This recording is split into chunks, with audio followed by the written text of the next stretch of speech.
네, 50억 클럽 의혹의 핵심 피의자 박영수 전 특검 조금 전에 영장 심사를 받기 위해서 법원에 출석한 모습 보여드렸는데요. 지금쯤 영장 심사가 시작됐을 것으로 보입니다. 김광산 변호사와 정리를 해보겠습니다. 어서 오세요. 네, 안녕하세요. 오늘 밤 늦게 결정이 될 것으로 보이는데 네. 구속 가능성이 어느 정도라고 보세요? 저는 뭐 구속 가능성이 굉장히 높다 이렇게 굉장히 봅니다. 높다. 예. 이제 여러 가지 이유가 있겠지만 일단 이제 사안이 굉장히 중대하죠. 왜냐하면 처음에 우리은행과 관련해서 이제 컨소시엄에 개입을 하면서 한 200억 정도 어떻게 보면 수재 약속을 했다는 거 아닙니까? 거기서 이제 3억도 받았고요. 그다음에 이게 축소되고 이제 실패를 했어요. 그래서 여신 의향서를 한 1,500 정도 우리은행에서 주는 걸로 해서 여기에 대한 대가로 또 50억 약속을 한 거고 또 관련해서 또 한 5억 받았어요. 그리고 이제 이 전체를 보면 금액도 굉장히 크고요. 또 대장동이라는 것 자체의 어떤 사건의 어떤 중대성 이런 거 보면 뭐 굉장히 혐의는 무겁다 이렇게 볼 수 있고 그다음에 또 검찰이 굉장히 중점적으로 소명하려는 부분은 지금 범행을 다 부인하고 있단 말이에요. 예. 근데 이제 범행 부인을 할 뿐만 아니라 여기 나아가서 이제 증거인멸한 정황을 검찰이 잡은 것 같습니다. 그래서 이제 무엇보다도 휴대폰을 거의 뭐 부순 상태에서 제출했다랄지 아니면 PC에 있는 내용 자체를 폐기했다랄지 또 관련된 서류도 폐기를 했고 또 대장동과 관련된 사건 관계인들하고 계속 접촉을 한 그런 정황 등이 있기 때문에 사실 이제 영장 발부에 있어서는 증거인멸이 굉장히 중요한 부분이거든요. 예. 그래서 아마 지금 언론에 보도된 걸 전체적으로 보면 뭐 구속 가능성이 굉장히 높지 않나 이렇게 판단할 수 있을 것 같아요. 예. 박영수 전 특검 조금 전에 법원에 출석하면서 진실이 밝혀질 것이다 이렇게 얘기를 했는데요. 다시 한번 좀 들어보겠습니다. 예, 우선 먼저 여러 가지 일로 국민 여러분께 심려를 끼쳐드리는 것에 대해서 죄송합니다. 예, 재판부에 사실을 성실하고 충실하게 진술하겠습니다. 진실은 곧 밝혀질 거로 저는 확신합니다. 자, 감사합니다. 주변인들은 혐의 인정하시는데 여전히 우리은행의 영향. 네, 진실이 곧 밝혀질 것으로 생각한다. 그러니까 지금 나온 혐의들을 에둘러서 지금 부인하는 것으로 보이는데 오늘 영장 심사에서 뭐 검찰 측과 치열한 공방이 벌어질 것이다 이렇게 예측해 볼 수 있을까요? 네, 일단 뭐 본인은 뭐 일관되게 부인을 했었고요. 또 처음에 이제 김만배 씨도 뭐 50억 클럽과 관련해서 부인은 취지였지 않습니까? 그런데 아마 제가 볼 때는 과연 이제 부인을 어떤 식으로 할지는 모르겠어요. 그런데 당시에 우리은행 이사회 의장이었던 건 맞지 않습니까? 예. 그리고 이제 범죄 혐의도 보면 200억, 3억, 5억, 뭐 50억 굉장히 구체적이에요. 근데 이런 것들 자체가 사실은 검찰에서 그냥 뭐 수사하다 대충 한 건 아니거든요. 그러면 결과적으로 대장동 컨소시엄과 관련해서 관여했던 사람들의 진술이 굉장히 많이 있을 거고 또 돈과 관련돼서는 뭐 계좌도 있을 거고요. 또 돈의 어떠한 출처랄지 어떤 그 송금 과정 이런 것들이 뭐 다 적시되고 드러났을 거라고 봐요. 그래서 과연 이제 어떻게 방어를 할 수 있을까? 하지만 이제 방어하는 데 있어서는 좀 한계가 있지 않을까 싶습니다. 네, 그렇기도 하지만 한때는 왕특검 아니었습니까? 네. 왕특검을 지내다가 지금 피의자 신분으로 구속 기로에 놓이는 처지가 된 건데 아무래도 법조인 출신이다 보니까 좀 방어 전략도 치밀하게 짜지 않았을까요? 그렇죠. 어떻게 보면 이제 예. 그 법조인 중에서는 뭐 최고의 엘리트 검사를 했고요. 우리가 이제 특검을 했는데 특검이 대부분 실패했지 않습니까? 그런 진행한 국정농단 특검은 대한민국 역사에서 가장 성공한 특검으로 평을 받고 있어요. 그리고 이제 본인이 사실은 뭐 중수부장을 한다랄지 청와대 사정비서관도 했고요.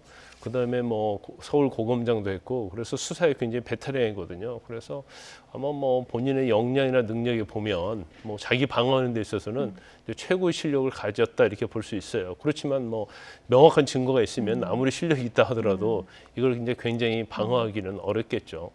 어쨌든 핵심 관련자들의 진술이 상당히 좀 중요한 사항이고 박영수 전 특검 영장 청구하는데 김만배, 그러니까 대장동 의혹의 키맨이죠. 네. 김만배 진술이 주요했다 이런 분석 기사가 많던데요. 굉장히 좀 의외였어요. 예. 왜냐하면 김만배 씨는 이제 자기가 관련된 혐의랄지 이제 관련된 사람의 어떤 범죄에 대해서는 다 부인했거든요. 특히 50억 클럽과 관련해서도 뭐 자기가 잘 아는 형님들이다. 그래서 뭐 개인적으로 친분이 있지만 뭔가 대가를 주고받고 한 것은 없다는 취지로 얘기를 했었는데, 예. 근데 김만배 씨도 지금 박영수 전 특검과 관련해서 이제 진술을 부인하는 걸로 알려져 있죠. 그런데 이제 처음에 200억과 관련된 부분은 이제 남욱 변호사하고 약속을 했다는 거고요. 그다음에 두 번째 이제 50억 약속과 관련된 부분, 이제 김만배 씨의 지적 관여도 있고, 예. 그 중에 또 5억을 줬는데 5억 자체도 김만배, 남욱, 뭐 대장동 일당과 관련이 돼 있어요. 그래서 아마 본인 입장에서는 지금 자기와 혐의와 관련된 건 다 부인하고 있거든요. 근데 성남의 뜰 컨소시엄과 관련된 그 과정에 있어서는 뭐 문제가 드러난다 하더라도 예. 자기의 어떤 재산적 침해랄지 자기의 범죄 혐의와는 뭐 별 관련이 없다, 이렇게 생각할 가능성이 있기 때문에 예. 본인이 뭐 다 검찰이 협조를 했을 가능성이 크고, 두 번째는 지금 박영수 전 특검이 지금 대장동 컨소시엄 처음부터 쭉 관여했잖아요. 예. 그러면 200억을 주냐, 뭐 100억을 주냐, 얼마를 주냐가 아니고 굉장히 줄다리기 많이 했을 거예요. 그러다가 200억에서 50억으로 줄어들었잖아요. 그 과정에서 서로 감정 싸움이 좀 있었을 가능성이 크다. 이제 그러니까 어떻게 보면 자기 입장에서 보면 뭐 솔직히 얘기해서 처벌받을 건 처벌받게 하겠다. 예. 이제 그런 생각을 했지 않나 싶습니다. 관계가 틀어졌을 가능성. 그렇죠. 그것도 예측해 볼 수 있다라고 이제 분석을 해주셨는데, 말씀하신 것처럼 2년 전에 검찰 소환 당시만 해도 김만배 씨 진술이 조금 달랐습니다. 들어보시죠. 법률 고문단이 굉장히 이제 전 검찰총장이나 아니면 이제 검사장들도 이제 거론되고 있는데, 좀 어떻게 꾸렸는지, 왜 꾸렸는지, 그리고 대가성이 있었는지 좀 말씀 좀 부탁드립니다. 대가성은 없었고요. 그냥 저랑 친하게 제가 잘 좋아하던 형님들인데,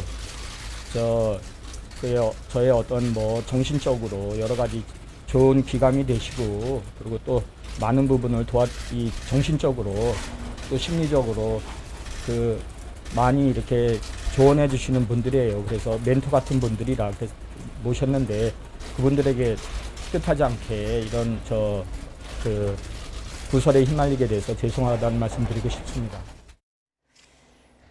네, 불과 2년 전입니다. 대가성은 없었고 좋아하던 형님들이다라고 이제 표현을 했는데, 적극적인 진술로 이제 태도를 바꾼 건 어쨌든 내가 이 진술을 해도 나한테 불리한 건 크게 없겠다, 이런 계산일까요? 아마 그럴 예. 가능성이 클 거예요. 지금 사실 이제 이재명 대표와 관련된 부분 다 부인하고 있잖아요. 그런데 이재명 대표와 관련된 부분에서 인정을 한다랄지 어떤 혐의가 드러나 버리면 사실은 이제 본인이 가져가야 할 수익, 이제 화천대유와 관련된 부분, 예.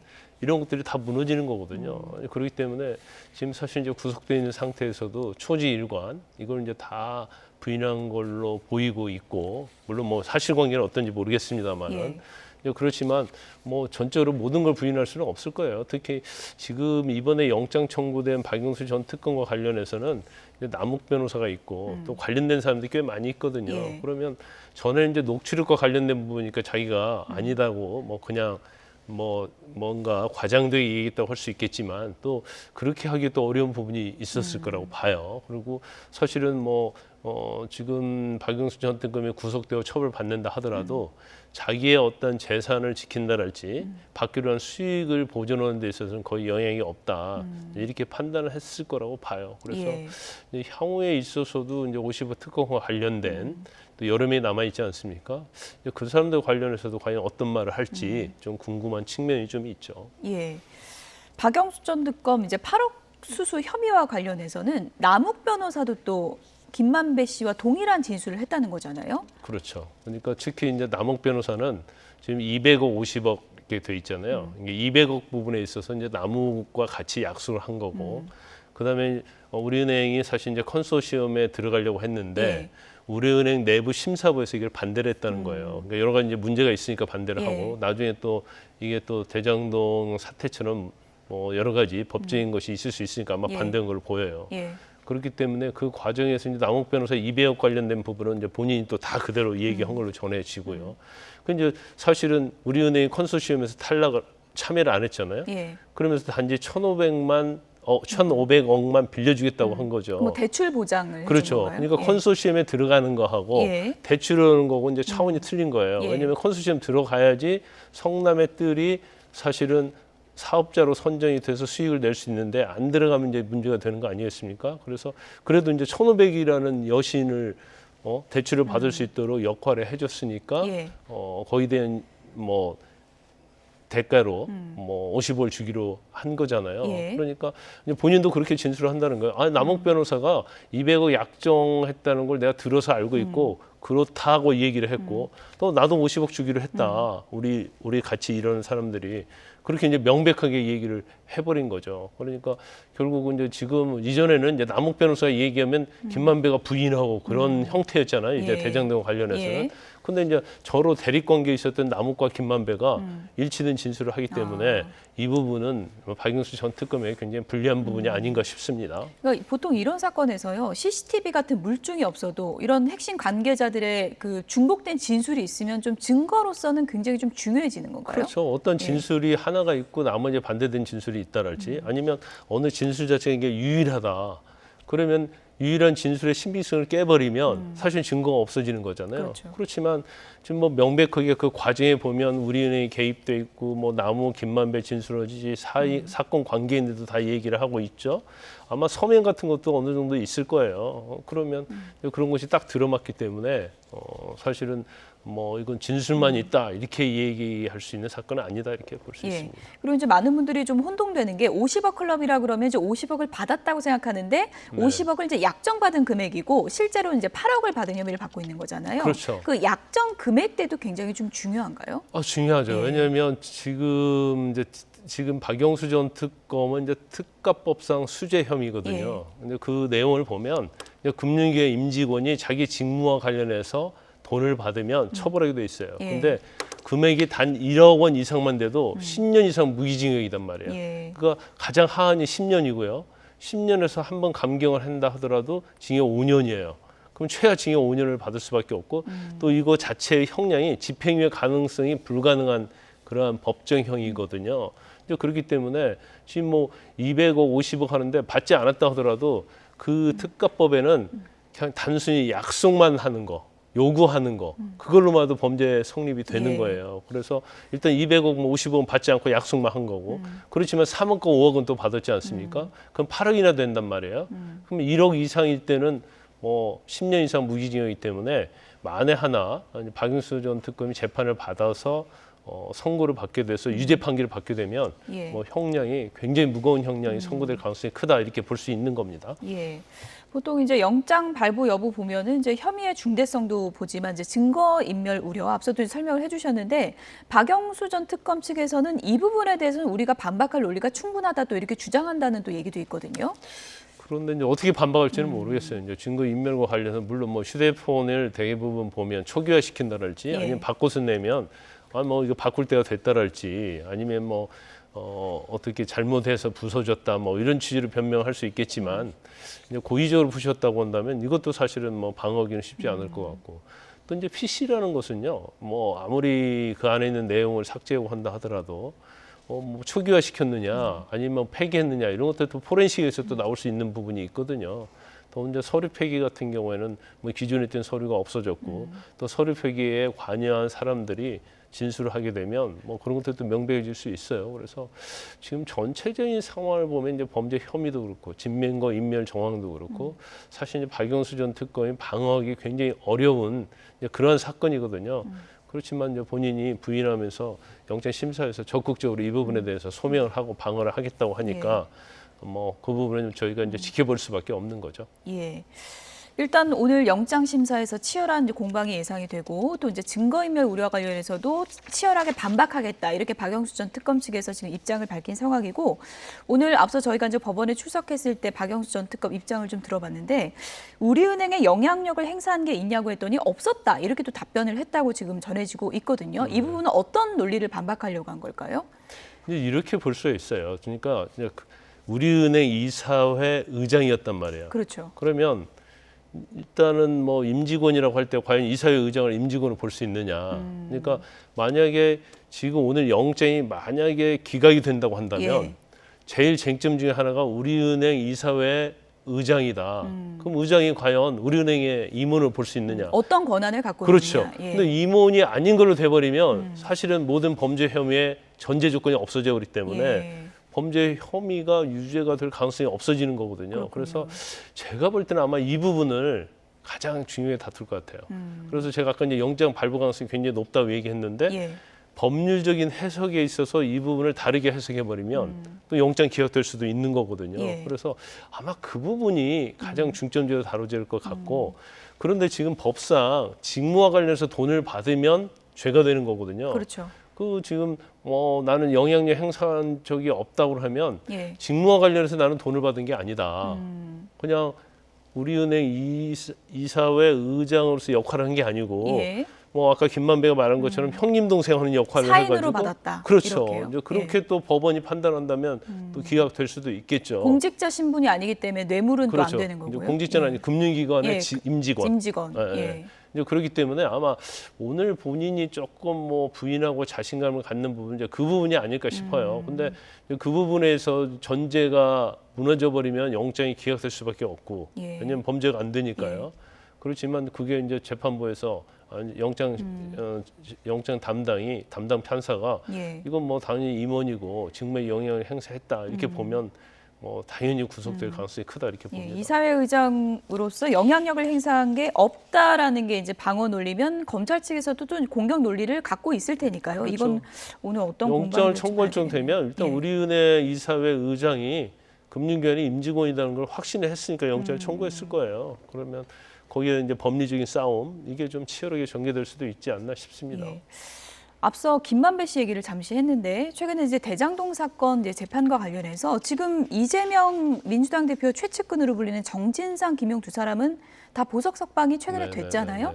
이제 김만배만 남았다 이렇게 이제 시선이 쏠리고 있는 상황인데 검찰이 어떻게 좀 할 것 같습니까? 일단 이제 김만배는 구속돼 있잖아요. 예. 또 이제 보석 신청했는데 아직 석방이 안 됐단 말이에요. 그런데 김만배는 이제 범죄 혐의가 한두 가지가 아니에요. 그리고 대장동과 관련된 것뿐만 아니라 정진상, 김용이랄지 이게 전체적으로 관계도 있지 않습니까? 그래서 아마 법원이 구속만기가 일부 된다 하더라도 석방하기는 굉장히 어렵다고 이렇게 보고 그렇군요. 지금 혐의 자체가 이제 추가적으로 다 기소가 돼 있어요. 예. 근데 그래서 이 김만배의 어떤 석방 잡죄는 이제 범행을 부인하고 있기 때문에 특히 또 관련자들과 어떠한 뭐 접촉 가능성 이런 것도 있고 일단 무엇보다도 혐의가 굉장히 크죠.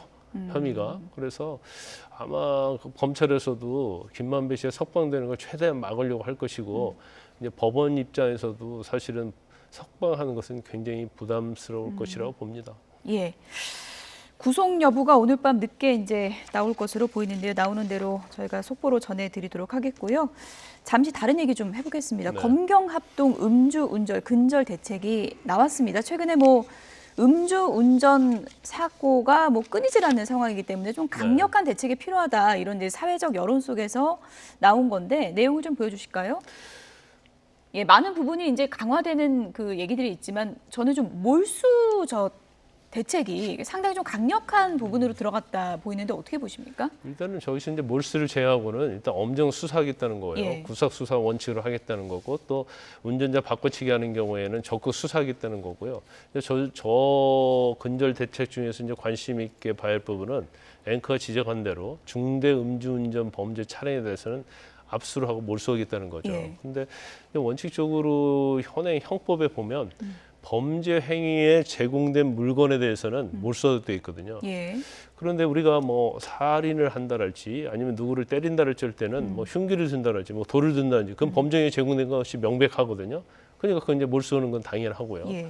그런데 음주운전을 하는데 자동차를 몰고 가다 음주운전을 했다. 그러면 사실 이제 사고가 났을 경우에는 뭐 또 제공된 물건이라고 볼 여지도 있죠.